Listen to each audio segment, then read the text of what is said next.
All right, I figured I'd record a video. It just crossed my mind. I was thinking about sending a message to the Signal group. I was thinking about recording something, taking down some notes.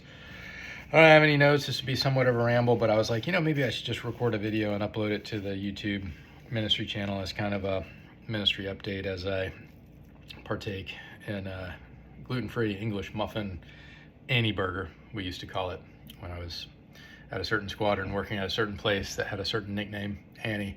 We would throw some peanut butter and jelly on toast and call it a burger, an Annie burger.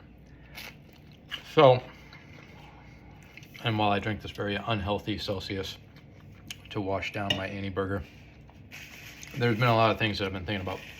Number one is we're finally planning a retirement ceremony to honor my family's sacrifice. I'm gesturing over to where my wife usually sits in the living room where my family usually is. My wife's out doing a photo shoot. Shiloh's still sleeping upstairs. Gideon's at school. Boaz is at gymnastics. I've got a moment of peace and quiet, which is great. And in April, on what I like to call Wise Guys Day, the day after April Fool's, we'll be down at the Alamo, which symbolizes victory rising out of a defeat, because every last man died at the Alamo. But at the Battle of San Jacinto, they said, remember the Alamo and remember Goliad. And that's when Texas won its independence. For any history buffs out there, there's probably a lot more to it than my brief summary. And my career kind of went the way of the Alamo, where it was like total annihilation at the end. Passed over many times, investigated for extremism.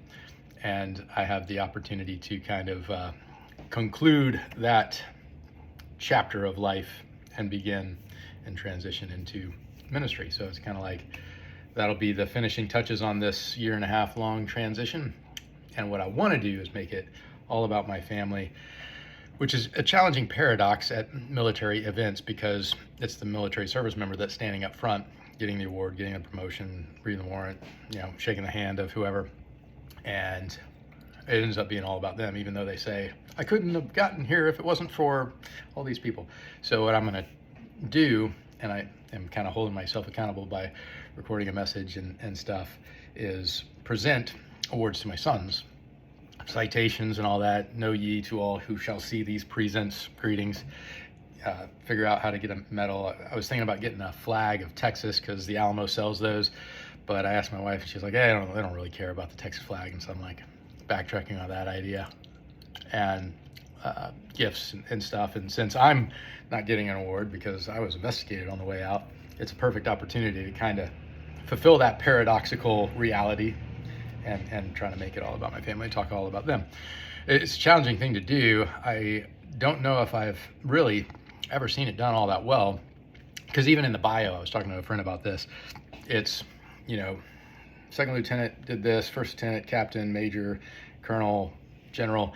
And then at the very bottom of all these bios that you see, so-and-so is married to so-and-so, and they have 3 kids. And it's like, yeah, it's all about the family, isn't it? So we'll see how I can flip that. I have a lot of things put together. We just put out the Facebook message or event, which maybe I'll upload this video to my YouTube channel and share it on there, because I'm kind of talking about it. But in addition to that event that we're planning almost 2 months from now, as we're approaching the end of January, there's been some other things that have been really, really good, like a doctor's appointment for my oldest son, which went really, really well and has provided some clarity. And a lot have been praying about that. A lot of people have been supporting us in that, and I am very appreciative to them for that. My 12-year-old just had a gymnastics meet this last weekend, which went really well, and he's got one this next weekend. And the Lord kind of opened up the door, because we didn't know how we would navigate a meet down in South Carolina with us trying to go down there. And we live right next to the train station, although we are going to be driving down to Richmond to catch the train because it's shorter. But my wife will be able to hop on a train, get to almost right next to the hotel. The hotel is right next to the meet. She's got cousins down there. And I'm going to try to drive down on Saturday to meet up with a retired Navy SEAL captain friend of mine who wrote a letter of recommendation for me like 23 years ago, that I just found when I was looking for my uniform for the retirement ceremony, and I sent a picture of it to him. And he was in the ICU last year for a time, and I really want to see him as he's getting older. And so I think that'll all work out. We were going to stop by his place on the way down or the way back, but it was adding too much stress, and it's an extra hour and a half out of the way. But now I think I'm just going to go down there with Gideon. We're going to have lunch, and then we're going to drive back, stop at Richmond to pick up my wife, who will arrive around 4 o'clock from her train, and then drive the rest of the way. So everything should work out well, Lord willing, for that. And the last thing, Shiloh is just such a blessing. So this is a little bit of a family update, and nothing significant to report on her side, except that I get to spend the whole morning with her because Maria's out at a photo shoot, and and she's been great. The other topics, what I've got going on is I've learned recently, because of talking with different people online and different chats and stuff. I'm on Telegram a lot, and there's good Christian groups where people discuss things, and on a Facebook group, Iron Sharpens Iron. And a revelation that I just shared with a guy that I was in Afghanistan with back in 2014. He travels the world and he does all these crazy things. He's been to Burning Man, and he was a Christian back in Afghanistan, but he didn't go to the Bible study that we had there, and I didn't really get to know him that well. But we started to talk back and forth, and he kind of put up a wall when I was trying to ask him why he kind of went away from the faith, and he didn't want to talk about it that much.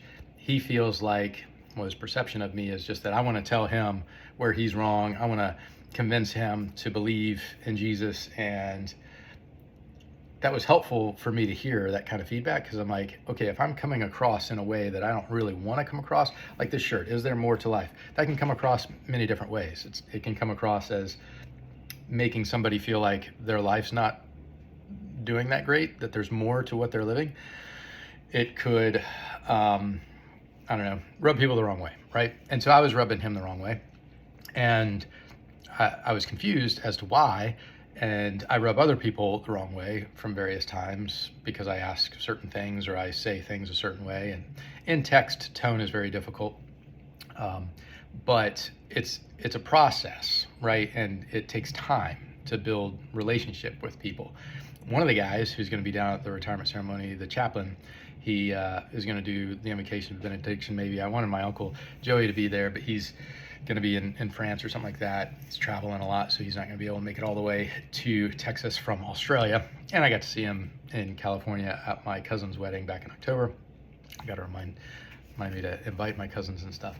But we got kind of a rocky start because we were talking past each other in the Facebook comments, and then we went to the DMs and we were sending voice messages back and forth, and we disagreed about a lot of things. We probably still do, but we've been able to build this relationship because A, we give each other the benefit of the doubt. We try to engage in good faith. And B, anytime we're not sure about something, instead of making an assumption and then an accusation, we ask a clarifying question to get a little bit more context and why the other person is saying things the way that they're saying, what they're focusing on. And I've learned that differing distinctions cause most disagreements. So if I distinguish between two things very firmly, and I say, this is different than that, and that's why I'm approaching it this way, and yet they combine these two things and they're like, no, it's one and the same thing, then we're going to disagree. One of the greatest examples of this recently is women pastors. A more egalitarian person would say a minister and a pastor is one and the same thing, and so a woman minister can be a woman pastor because there's no difference between women ministers and women pastors. That's the egalitarian point of view. I don't necessarily agree with it. I see a minister and a pastor as decidedly different. But when you listen to Rick Warren talk about his conversion to, hey, we can ordain women pastors, they were the first ones that preached the gospel because they told the disciples that Jesus was risen from the dead. And there they are doing ministry, ministering the gospel. They're pastoring, and it's like, I'm pretty sure Paul was talking about something different when he was saying that he didn't permit a woman to teach or have authority over men. having to do with pastor, minister. Yeah, I think there's a difference there. So, but Rick Warren doesn't make the difference. A more patriarchal complementarian does make that distinction of that difference. And therefore, that's where the disagreement is. And it's helpful. And so, my friend down there, the chaplain in Texas, we've been able to work those things out. And it's helpful. It's building and sustaining meaningful relationships because Christ gives life meaning, and therefore if Christ is in the relationship, that relationship has meaning. And it's just great. So, but back to when conversations go sideways and when there's kind of a fallout. Recently, as I was telling my friend who I was in Afghanistan with, who I've talked to over the years, who doesn't really want to hear me proselytize to him. And at one point, I was going to end one of my voice messages to him with a God bless, and then I hesitated, and he was like, "Well, you didn't really have to hesitate there. Why'd you do that?" And I was just like, I don't know, man. You said you didn't want to hear it, so I'm going to try to remove the God talk from my messages. The bottom line is that a lot of times we communicate in a way that makes the other person feel like they're not being heard, and that we only want to hear ourselves talk. And I probably do this just as much as anybody. Like I probably, and that's probably what tunes people off a lot of times, is like, this guy's just about himself. And there really are, and this isn't something that I'll mention at the retirement ceremony, but there's two types of Marines. There's those Marines who live more than 51% of their career for everybody else. More than 51. Some are 60% for others, some are 99% for others. But the majority of their time, the majority of their career, they're living for others. That's one type of Marine. Could be officer, could be enlisted. There's another type of Marine that lives more than 51% of their life, of their career, for themselves. They're always thinking about how they look. They're concerned about their own fitness report, whether they got an award, whether they're going to deploy, whether their careers, and it's more than 51% self-focused. Now, some of them are 99% self-focused, and they're very difficult to work for because they're more concerned about what they're doing than what you're doing. And they're more concerned about what you're doing, how what you're doing makes them look, than they are concerned about what you're doing and how it makes you look. And so I put the 51% there just to differentiate. There might be somebody who's 50-50, maybe. I think it's unlikely. I think that, and there might be somebody who, like, 51% of the time, they're 51% focused about others rather than themselves. But there's basically two groups. And the group that I tried to be in, again, I'm not going to probably mention this down at the Alamo, but the group that I tried to be in was in the group that was 99% focused on other people rather than myself. I mean, I used to wear a band. I gave it to somebody and I got to get another one that said I am second. I'm a big fan of that. Some people think that you should have one that says I am third, but because Jesus first, others second, and yourself last. I'm third. It is what it is. They came up with I'm second. It's kind of the same colors as this, but this is the Alpha course. So when you encounter somebody who is more than 51% focused on themselves, or you encounter a lot of people who are that way, you just kind of assume that everybody is that way. And so I think that even though I tried to live 99% for other people, I probably came across a lot of times as being more like 99% about myself. I remember there was a staff sergeant, fortunately he's still alive. There's some that I've encountered that are no longer with us at various places. And I asked him to empty the shredder. The way I asked him to empty the shredder, I was on duty, I think he was just working, came across to him as condescending for some reason. And he let me know this on a trip that we took. It was in Wisconsin, and we were out celebrating my promotion. I think it was after that celebration that I threw like a wet down for myself. And he mentioned that, and I was like, one, I didn't remember asking him to take out the shredder trash, and two, I definitely didn't see it as something that was beneath me, as something that somebody else had to take care of. I just felt like he was there, it needed to be done. I had other things to do to get done, and so I mentioned it, but it came across the wrong way. So in these online engagements, as I talk to different people, I definitely see how I could come across as just focusing on what I have to say. I mean, even in this video, I've monologued for like 15 minutes, and it's probably mostly come across as about me. But this is intended to just be a stream of consciousness while I have a moment, and instead of doing the audio recording thing, I put it up on the counter and I'm doing a video thing. And I know that some YouTubers are like, hey, turn it sideways because it's better, but now YouTube shows long view videos. It stands better like that. And you can see my shirt, that there's more to life. So the bottom line is I need to be cognizant of the way that I am coming across. I don't need to necessarily bend over backwards to try to add caveat upon caveat to try to make sure that I'm not coming across the wrong way. But I do need to be somewhat sure that the other person knows that I do care about him, at least 51%. More than I care about myself. He's 51, I'm 49. And there are things that I can do that add to that. There's things that I can do that take away from that.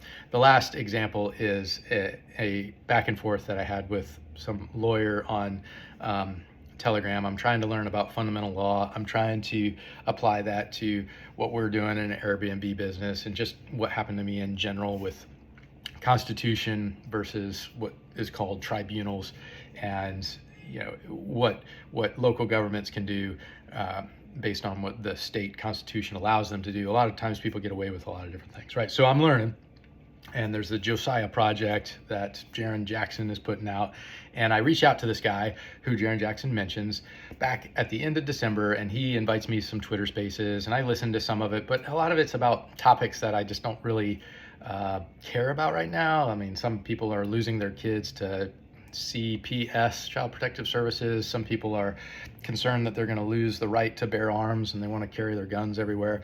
These issues, okay, they're important. People shouldn't have their kids taken away, and people should have a right to bear arms to defend themselves. But it's not where I'm at right now. It's not where I'm spending a lot of time. So I'm trying to cut through all that and get what's applicable to me. So I record a 60-second voice message to this guy back then, like first week of January.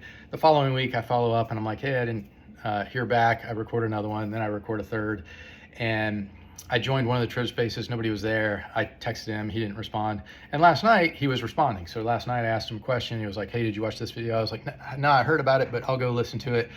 And it went sideways because I asked him about somebody in Virginia, and he said he talked to a legislator, and he mentioned agents getting involved or something like that. And I assumed that he was talking about federal agents. So I was like, yeah, I'm paranoid about feds too. They could be watching, trolling. And that's a whole another rabbit trail to go down. But at some point he took a little bit of offense to me using the word fed, because he was talking about it, and I was like, oh. And then he said, that's not normal behavior, because he thought that I was trying to reach out to a legislator to educate them. And I'm like, no, I just want to learn what they learned. And he was like, that's not normal behavior. I'm like, what's not normal about it? So, and I get it. I'm not a normal guy. Normal guys don't put their cell phone on the counter in the kitchen and talk to it for like 18 minutes. It's not normal. And I get that. It's like, and I'm fine with not being normal. My call sign was Marine on own program, not Marine on everybody else's program doing exactly what everybody else did. Nonconformity was frowned upon in this establishment. If anybody's seen the eBay commercial with the baby, I like that use of term, frowned upon in this establishment. So at some point at the end of this conversation, I'm like, this is weird. You're treating me like you've never met me, like we've never engaged. And I'm like, I sent you this video here, and I sent you this video here, and I sent you this other third video here. And he was like, I never listen to anything anybody sends me if they send me audio or video. And I'm like, okay, well, that would have been valuable information after the first video message that I sent you. And so it dawned on me, I had this eureka moment that here we have a classic case of somebody not listening, only caring about what they communicate. He had sent me Twitter spaces that he wanted me to listen to him. He had sent me a video. He wanted me to listen to that video. I clicked on the link. But I sent him like a 60-second video. In Telegram, it shows up as a circle. It takes absolutely no time to get through. You can even double exit and listen to it in 30 seconds. And he didn't listen to it. And I'm like, okay, noted. And so it opens up this whole eureka moment for me where it's like, that must be like the way I feel now with what this guy just told me must be the way that I make other people feel from time to time. Because I mean, he doesn't mean to. Like his handle on his Rumble channel, and I think on Twitter or X now, is Dave cares for you, or David cares for you. So he wants people to think that he cares about them. And yet I sent him a 60-second video message and he didn't even click on it. It was DM. It was not like I uploaded a video like I'm going to do with this one and send a link and post it on Facebook and like it's for anybody who wants to listen to it. This was for this was for him, and he didn't even listen to it. And so it was powerful. It was like, yeah, because I don't want to do that to other people. And if I say that I care about people, I actually want them to feel cared about. I heard some footsteps up there, so I think Shiloh is probably awake. So I'll hit send on this, and hopefully I don't continue to come across the wrong way in the way that I try to do ministry. There she is. Let's go grab her. God bless you all, and I hope that you have a tremendous Tuesday, or whenever this message finds you. Come here, little girl. Oh, God bless.